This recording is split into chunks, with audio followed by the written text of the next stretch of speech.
hoje, né? Hoje é dia 1º, e começamos um novo tema para essa nossa terça mais. E nós vamos falar durante esse mês de novembro sobre a verdadeira adoração. Adoração verdadeira.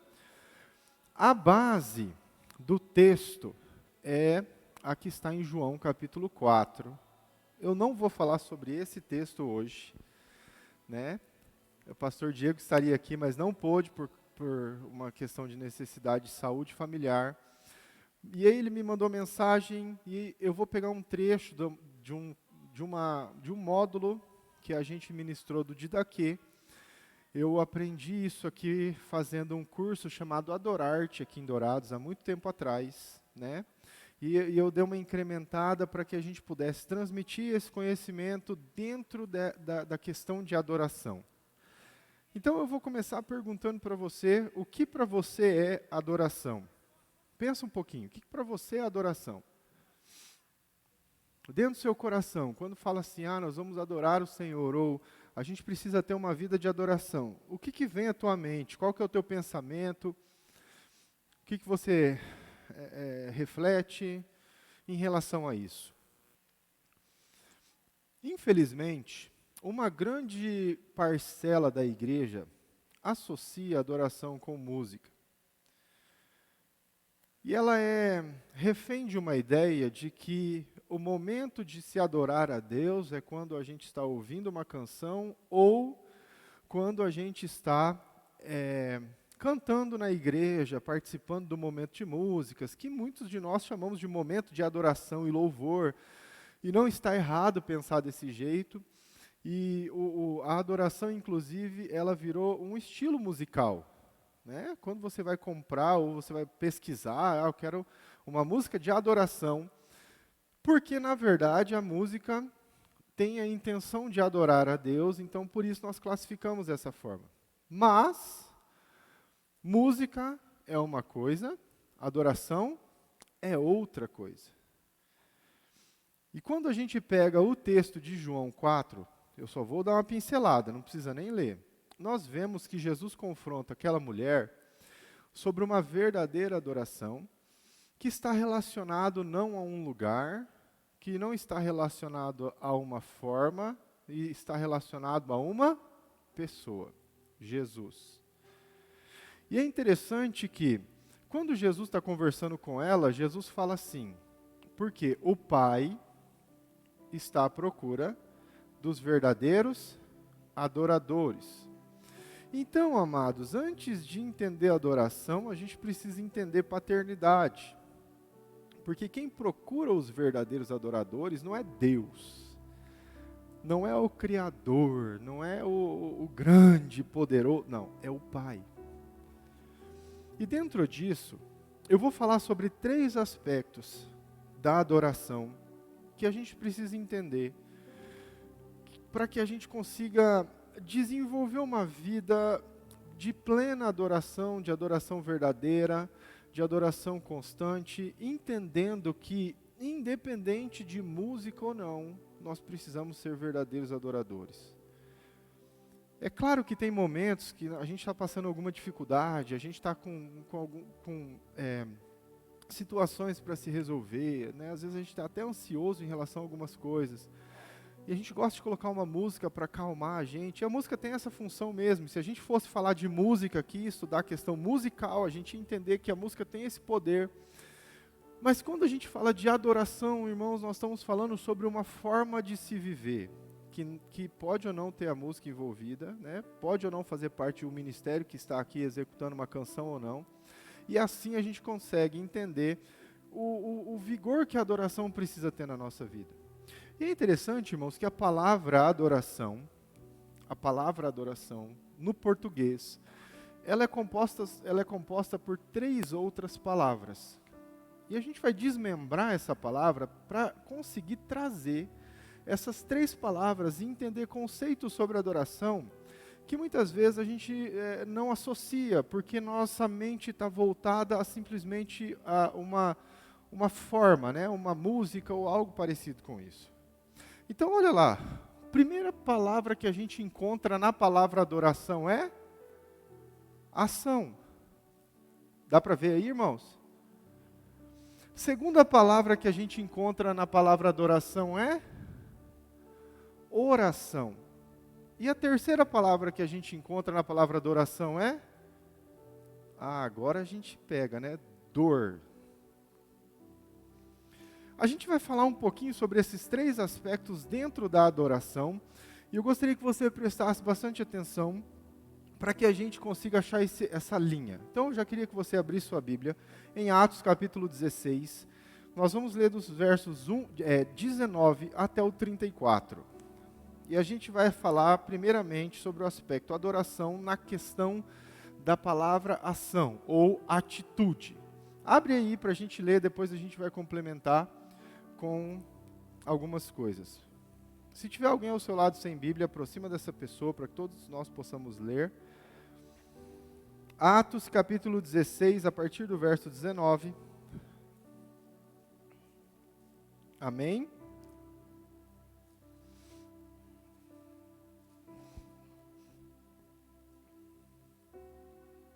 Amém? A palavra do Senhor fala assim: quando os donos da jovem viram que se havia desfeito a esperança do lucro, agarraram Paulo e Silas e os arrastaram para a praça, à presença das autoridades. E levando-os aos magistrados, disseram: estes homens, sendo judeus, perturbaram a nossa cidade, propagando costumes que não podemos aceitar nem praticar, porque somos romanos. Então a multidão se levantou, unida contra eles, e os magistrados, rasgando-lhes as roupas, mandaram açoitá-los com varas. E depois de lhes darem muitos açoites, os lançaram na prisão, ordenando ao carcereiro que os guardasse com toda a segurança. Este, recebendo tal ordem, levou-os para o cárcere interior e prendeu os pés deles no tronco. Por volta da meia-noite, Paulo e Silas oravam e cantavam louvores a Deus, e os demais companheiros de prisão escutavam. De repente sobreveio tamanho terremoto que sacudiu os alicerces da prisão. Todas as portas se abriram e as correntes de todos os presos se soltaram. O carcereiro despertou do sono e, vendo abertas as portas da prisão, puxando a espada, ia suicidar-se, pois pensou que os presos tinham fugido. Mas Paulo gritou bem alto: não faça nenhum mal a si mesmo, estamos todos aqui. Então o carcereiro, tendo pedido uma luz, entrou correndo e trêmulo, prostrou-se diante de Paulo e Silas. Depois, trazendo-os para fora, disse: senhores, que devo fazer para que seja salvo? Eles responderam: creia no Senhor Jesus e você será salvo, você e toda a sua casa. E pregaram a palavra de Deus ao carcereiro e a todos os que faziam parte da casa dele. Naquela mesma noite, cuidando deles, lavou-lhes as feridas dos açoites. Logo a seguir, ele e todos os membros da casa deles foram batizados. Então, levando-os para a sua própria casa, deu-lhes de comer, e com todos os seus manifestava grande alegria por ter crido em Deus.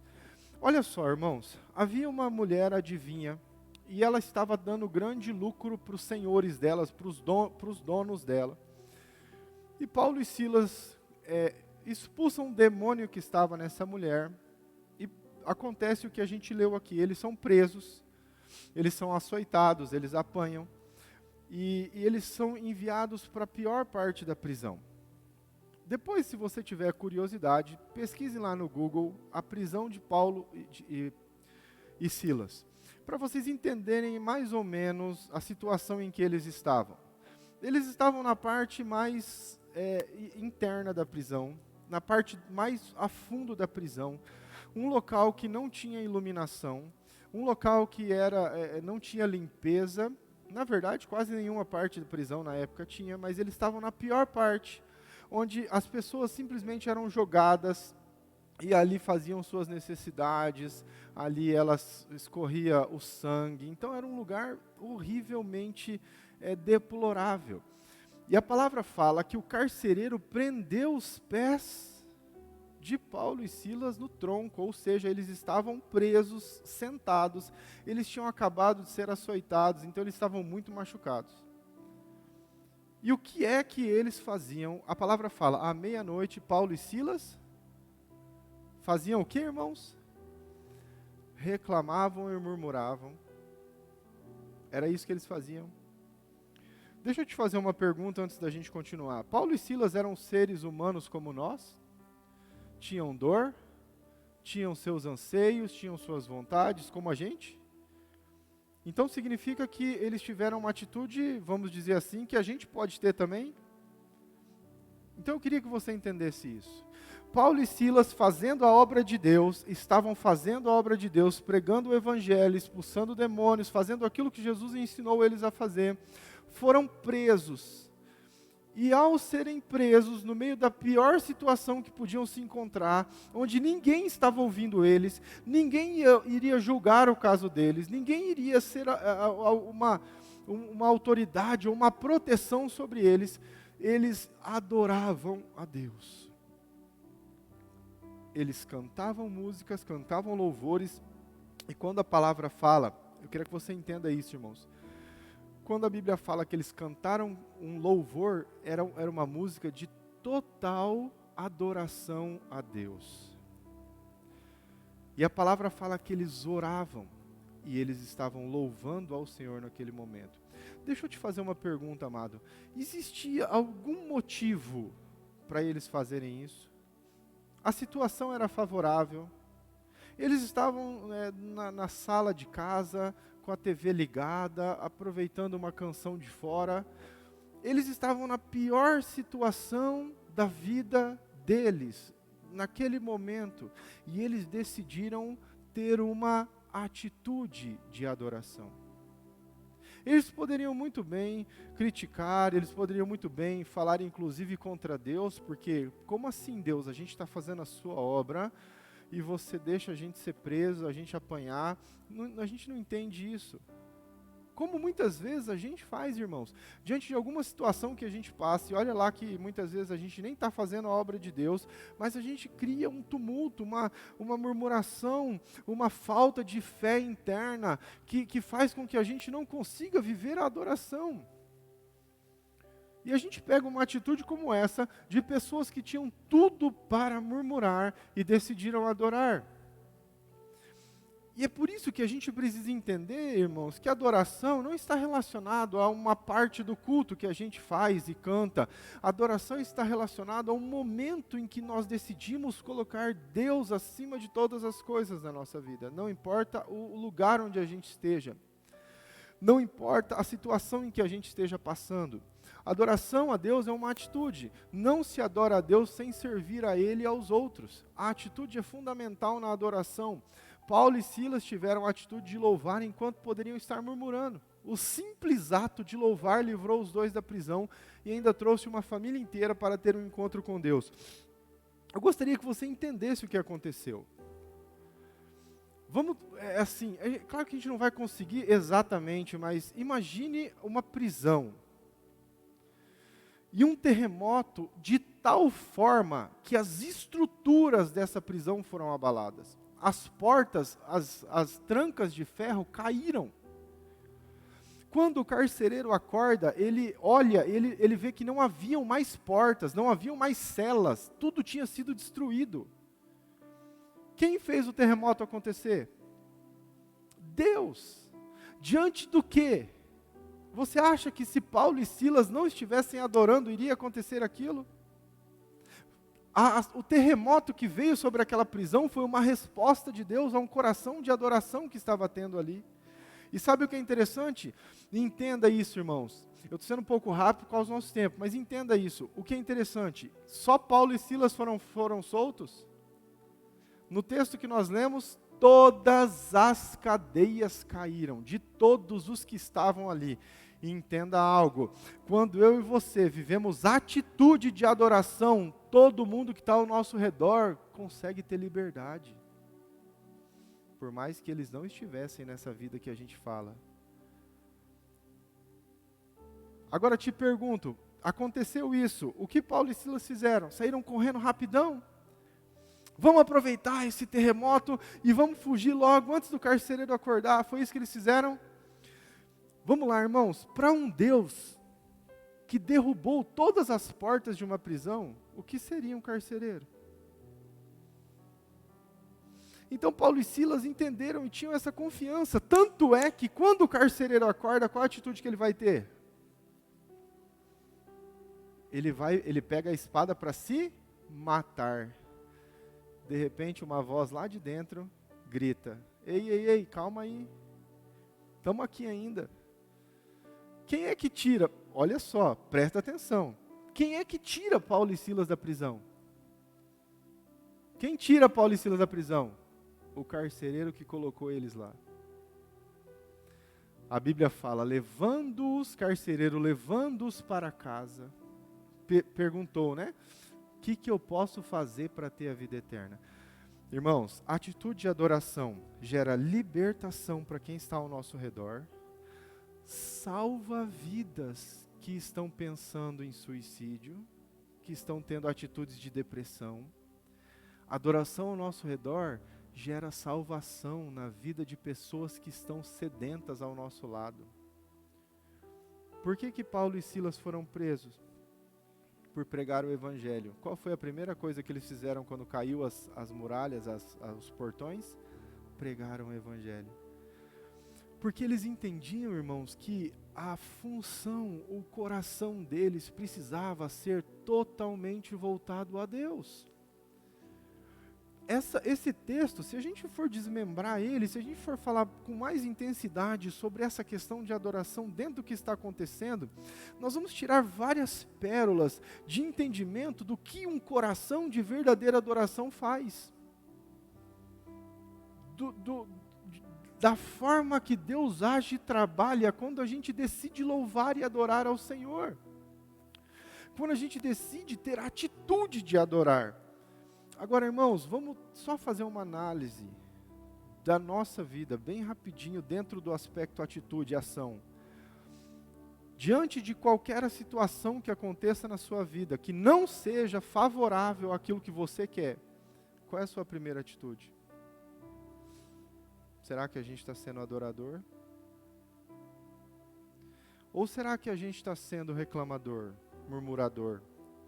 Ou será que a gente está sendo, alguém que não valoriza aquilo que Deus faz?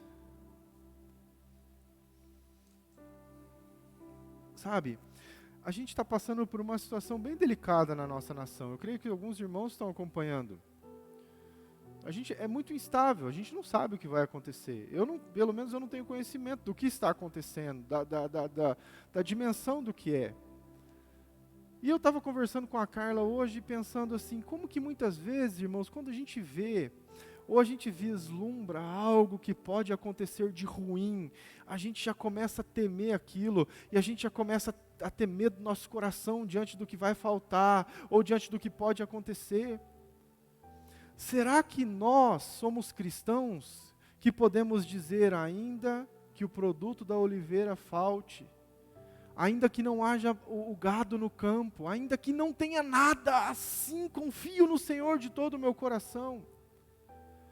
Será que nós somos tão próximos ou queremos tanto um coração que adore a Deus, que mesmo diante de situações que possam acontecer, que a gente não sabe, mas que possam e que são drásticas, que vão gerar um caos, a gente ter confiança de que Deus sabe todas as coisas e a gente vai descansar o coração nele?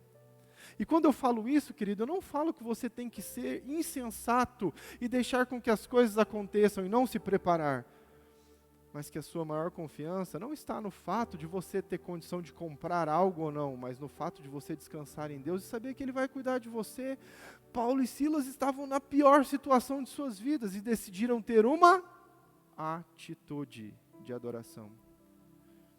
Será que nós podemos dizer que somos cristãos, que temos atitudes de adoração? Que nós confiamos em Deus, não importa o que esteja acontecendo, e sabemos que Ele vai cuidar de nós, porque somos seus filhos? Então, adoração, queridos, não é só uma música, ou um estilo de música que a gente toca porque ela é mais lenta.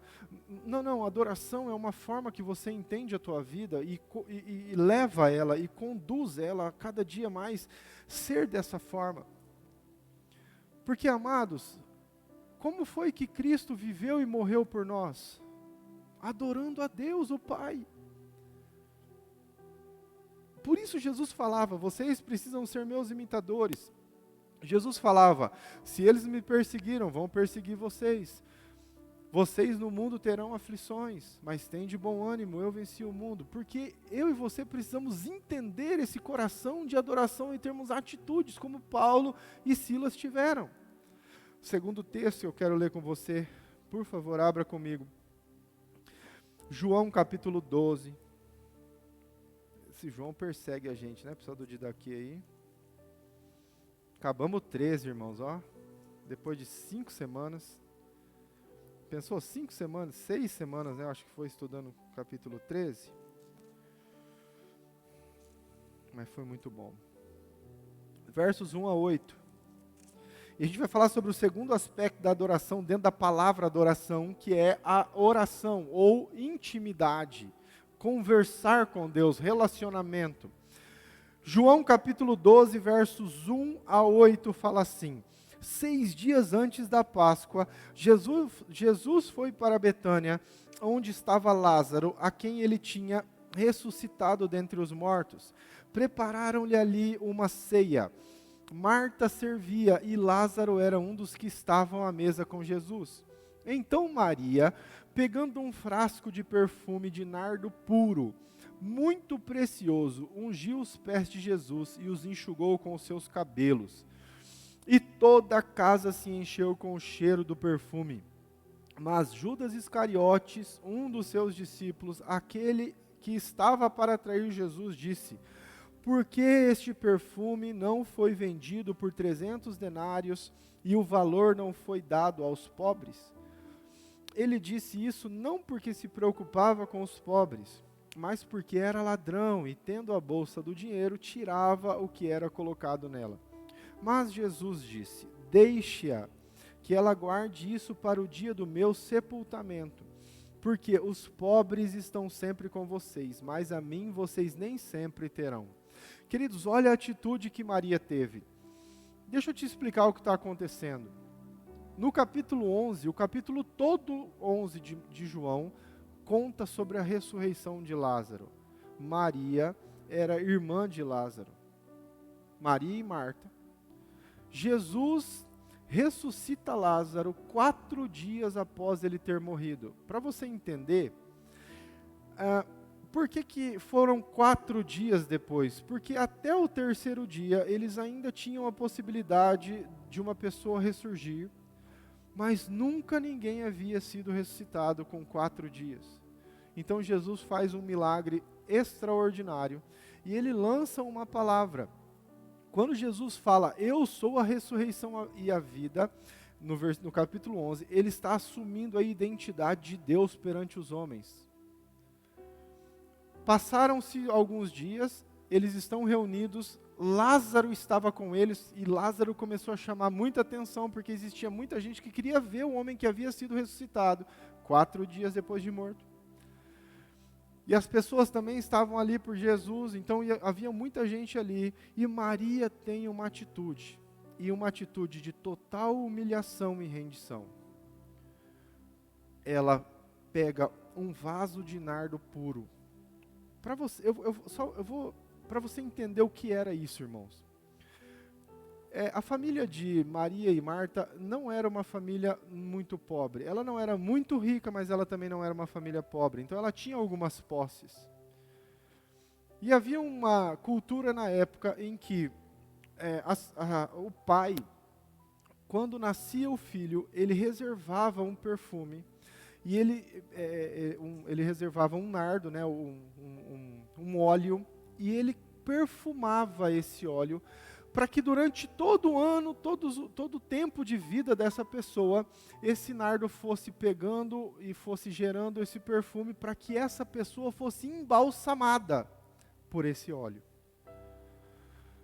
E é interessante que o valor que esse nardo tinha, que esse perfume tinha, era mais ou menos o valor de quase um ano de trabalho.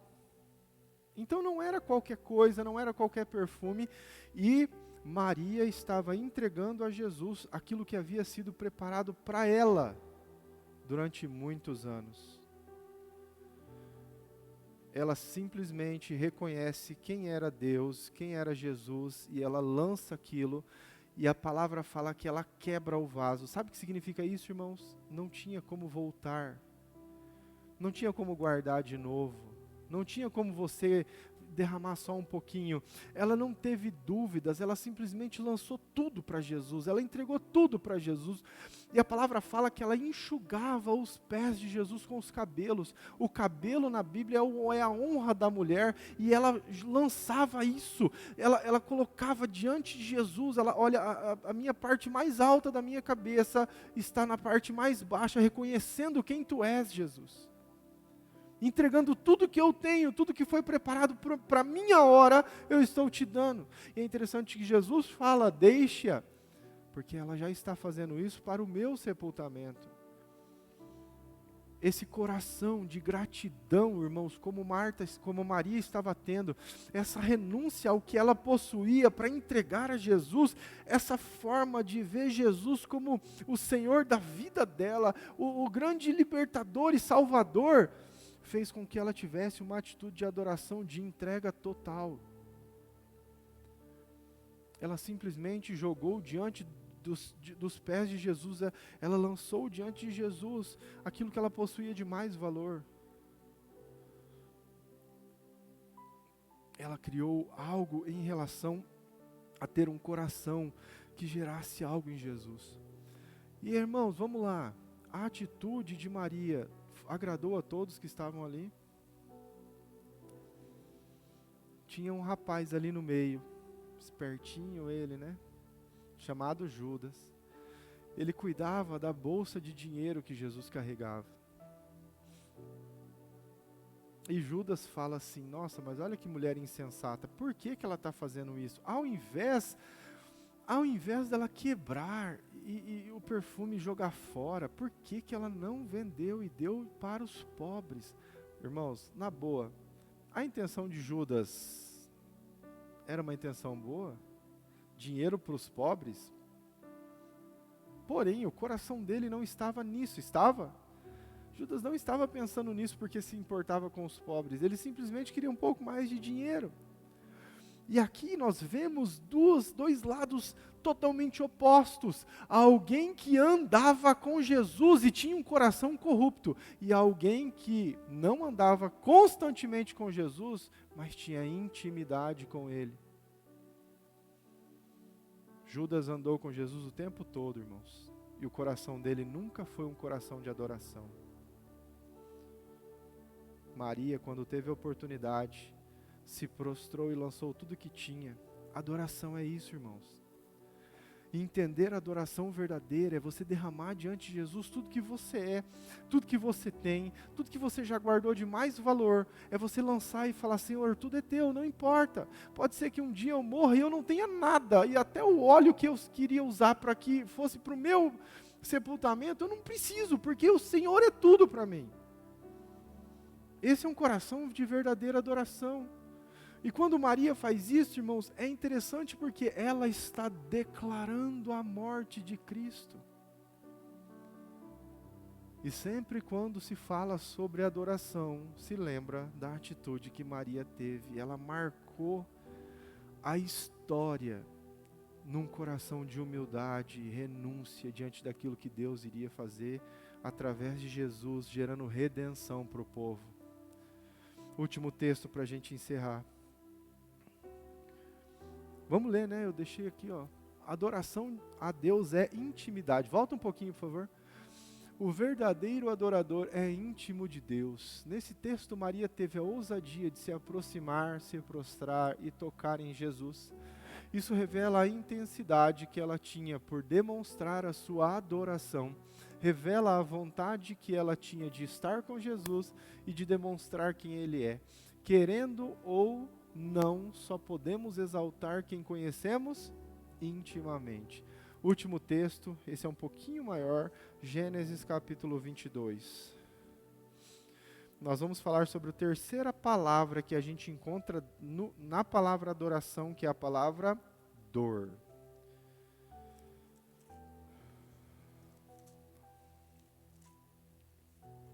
Amém? Gênesis 22, versos 1 ao 19.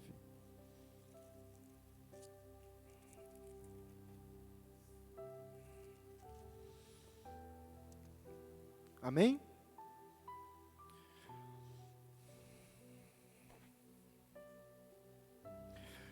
Depois destas coisas, Deus pôs Abraão à prova e lhe disse: Abraão, este que lhe respondeu: Eis-me aqui. Deus continuou: Pegue o seu filho, o seu único filho, Isaque, a quem você ama, e vá à terra de Moriá. Ali, ofereça-o em holocausto sobre um dos montes que eu lhe mostrar. Na manhã seguinte, Abraão levantou-se de madrugada e, tendo preparado o seu jumento, levou consigo 2 dos seus servos e Isaque, seu filho. Rachou lenha para o holocausto e foi para o lugar que Deus lhe havia indicado. No terceiro dia, Abraão ergue os olhos e viu o lugar de longe. Então disse aos servos: Esperem aqui com o jumento. Eu e o rapaz iremos até lá, e depois de termos adorado, voltaremos para junto de vocês. Abraão pegou a lenha do holocausto e a colocou sobre Isaque, seu filho. Ele, por sua vez, levava nas mãos o fogo e a faca. Assim, os dois caminhavam juntos. Isaque rompeu o silêncio e disse a Abraão: Meu pai. Abraão respondeu: Eis-me aqui, meu filho. Isaque perguntou: Eis aqui o fogo e a lenha, mas aonde está o cordeiro para o holocausto? Abraão respondeu: Deus proverá para si o cordeiro para o holocausto, meu filho. E os dois seguiam juntos. Chegaram ao lugar que Deus lhe havia indicado. Ali, Abraão edificou um altar, arrumou a lenha e sobre ele amarrou Isaque, seu filho, e o deitou no altar em cima da lenha. E estendendo a mão, pegou a faca para sacrificar o seu filho. Mas do céu o anjo do Senhor o chamou: Abraão, Abraão. Ele respondeu: Eis-me aqui. Então lhe disse: Não estenda a mão sobre o menino e não faça nada a ele, pois agora sei que você teme a Deus, porque não me negou o seu filho, o seu único filho. Abraão ergueu os olhos e viu atrás de si um carneiro, preso pelos chifres entre os arbustos. Abraão pegou o carneiro e o ofereceu em holocausto em lugar do seu filho. E Abraão deu àquele lugar o nome de O Senhor Proverá. Daí dizer-se até os dias de hoje: no monte do Senhor se proverá. Então, do céu, pela segunda vez, o anjo do Senhor chamou Abraão e disse: Por que você fez isso e não me negou o seu filho, o seu único filho? Juro por mim mesmo, diz o Senhor, que certamente o abençoarei e multiplicarei a sua descendência como as estrelas dos céus e como a areia que está na praia do mar. Sua descendência tomará posse das cidades dos seus inimigos. Na sua descendência serão benditas todas as nações da terra, porque você obedeceu a minha voz. Então Abraão voltou para onde estavam os seus servos e juntos foram a Berseba, onde fixou residência. Irmãos, olha só o que acontece nesse texto. Quando a gente fala sobre a dor, especificamente, a gente está falando sobre renúncia. A gente está falando sobre entrega, a gente está falando sobre a voluntariedade de se obedecer exatamente o que Deus está pedindo. O que foi que Deus pediu para Abraão, amados? O que Deus pediu para Abraão? quantos filhos Abraão tinha? Abraão tinha quantos anos mais ou menos aqui? Uns 115, nessa faixa. Você acha que teria outros filhos? Isaac era o filho que Deus havia prometido. Deus fez uma promessa para Abraão e falou: Abraão, sai da tua terra, da tua parentela, vai para o lugar que eu te mostrar, e você vai ser bendito, você vai ter uma grande posteridade, sua família será enorme. E os anos se passaram, Abraão obedeceu a Deus, os anos se passaram, e nenhum filho nasceu. Tanto que em determinado momento, a esposa de Abraão fala para ele se deitar com a serva, e ele tem um filho com a serva, mas não era o filho da promessa. E aí, enquanto ele está com 99 anos, Deus visita Abraão e fala: agora vai se cumprir sobre a tua vida a promessa que eu havia te dito. E ele tem um filho, Isaque. Algum tempo depois, aproximadamente 12 a 13 anos depois, Deus chega a Abraão e fala: eu quero que você ofereça o seu filho em sacrifício. Irmãos, olha o pedido que Deus fez para ele. Não era o filho da promessa, então por que Deus estava pedindo? Não era algo de tão especial, não era um presente de Deus, não era algo que, assim, ia cumprir a promessa de Deus na vida de Abraão. Então, como Deus pede isso para ele? Qual é a resposta que Abraão dá para Deus? A Bíblia fala: antes de amanhecer. O coração de Abraão entendeu obediência absoluta a Deus, irmãos. Ele entendeu a adoração em um nível de entrega que não estava no controle dele. Abraão sabia que por mais que ele oferecesse o filho, Deus daria outro, porque uma promessa havia sido feita a ele. É interessante que antes de subir no monte, Abraão fala para os 2 servos que estavam com ele, que estavam cuidando do jumento, ele fala assim: nós vamos subir, eu e meu filho vamos subir, e voltaremos. Abraão já estava no coração o entendimento, ele sabia que Deus faria alguma coisa. E tudo isso, irmãos, relacionado à obediência. E eu vou dizer uma coisa para você: se eu e você não entendermos obediência, sacrifício, renúncia, nós não vamos saber o que é adoração. Não importa. Você pode cantar as canções mais lindas que você conhece. Você pode dizer as palavras mais sábias e doces que você tem para Deus. Se você não entender obediência à palavra de Deus, você não sabe o que é adoração. Se você não entender quando Deus te pede as coisas e ter um coração disposto a obedecer, não importa o que te custe, você não sabe o que é adoração. E é propício a gente entender essas 3 palavras dentro da palavra adoração em português. Nas outras línguas não dá para se fazer isso. E eu creio que Deus nos deu essa possibilidade de entender esse aspecto, porque, irmãos, quantas vezes para o nosso benefício a gente não desobedece a Deus?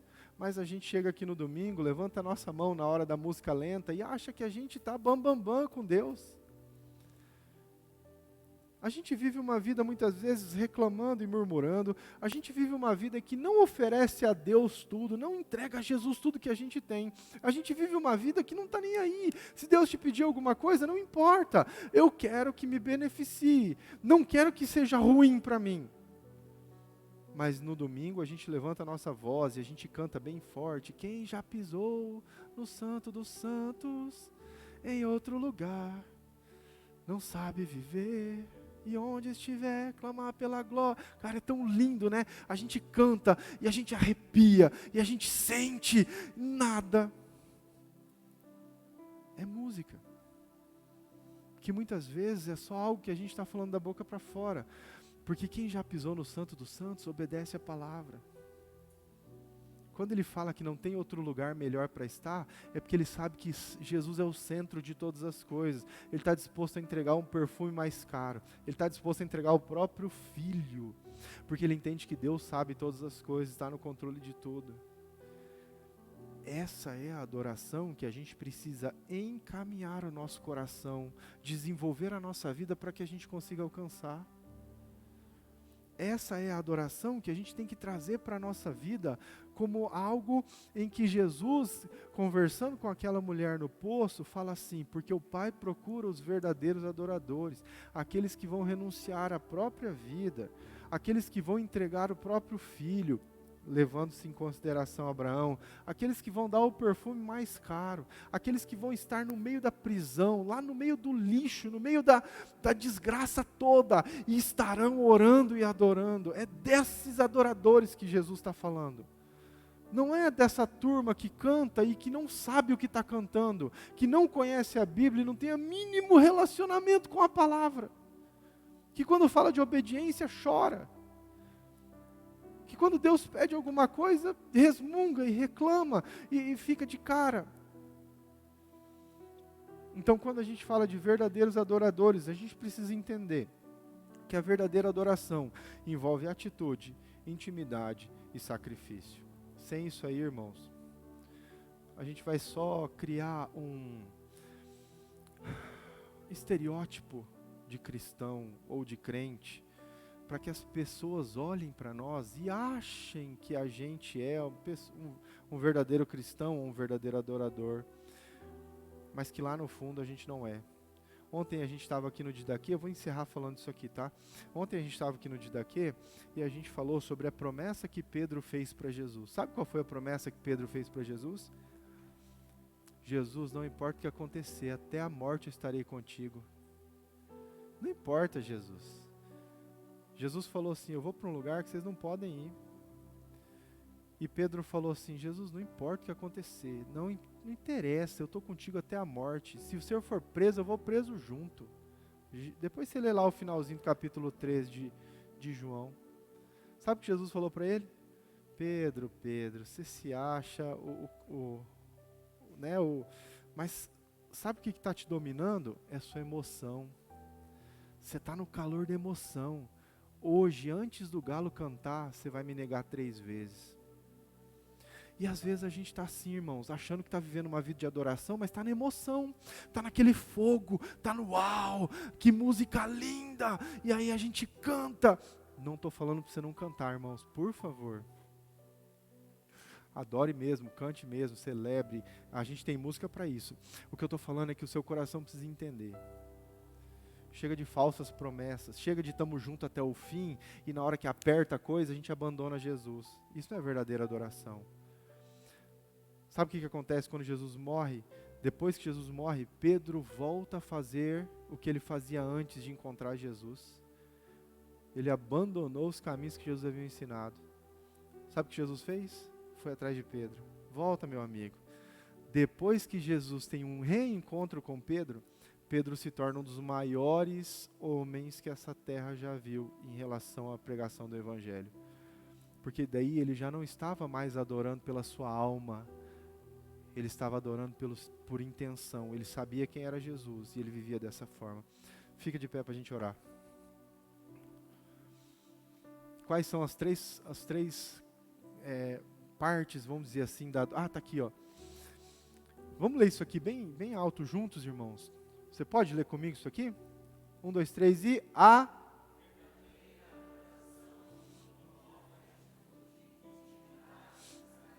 Você crê nisso?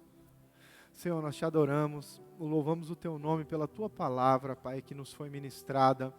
Nós lemos 3 textos aqui, Senhor, que comovem o nosso coração em relação